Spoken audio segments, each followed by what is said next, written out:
times of the day are not all equal. There is a specific time that is more blessed than the other times of the day. Or let me word it differently. What time of the day or night is the most blessed?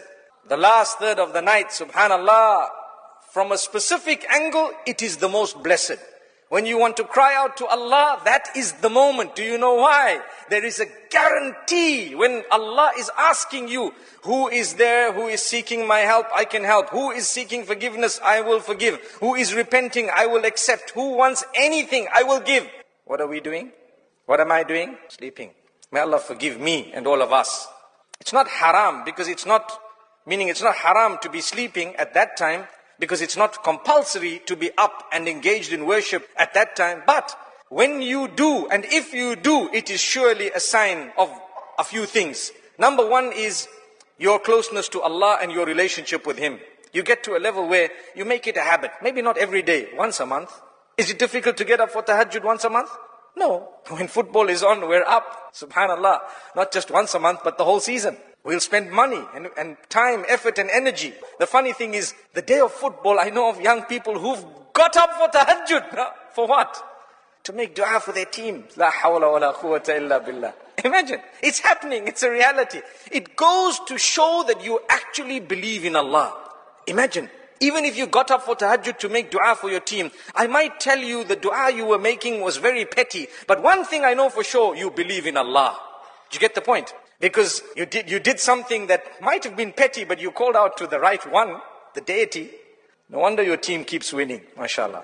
But the fact of it is, my brothers and sisters, we know that there is a time of that morning, the early hours of the morning or the last hours of the night. In the hadith, it's called thuluthul layl al-akhir, the last third of the night, right?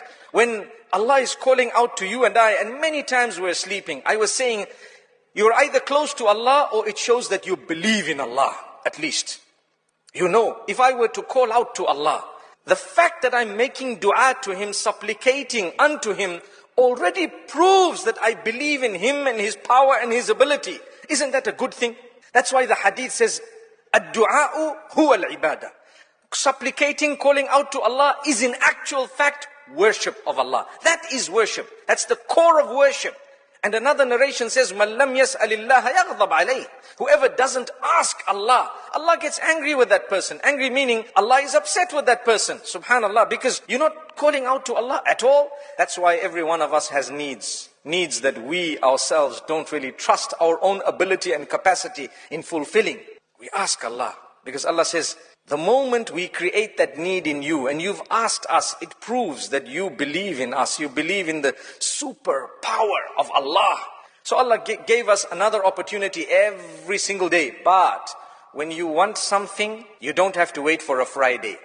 When you want to return to Allah and turn to Him, you don't have to wait for a Friday. When you want to ask Allah, you don't have to wait for the time of tahajjud. You can start calling out now, and when you get to the time of tahajjud, you can get up again and repeat the dua. Do you get my point?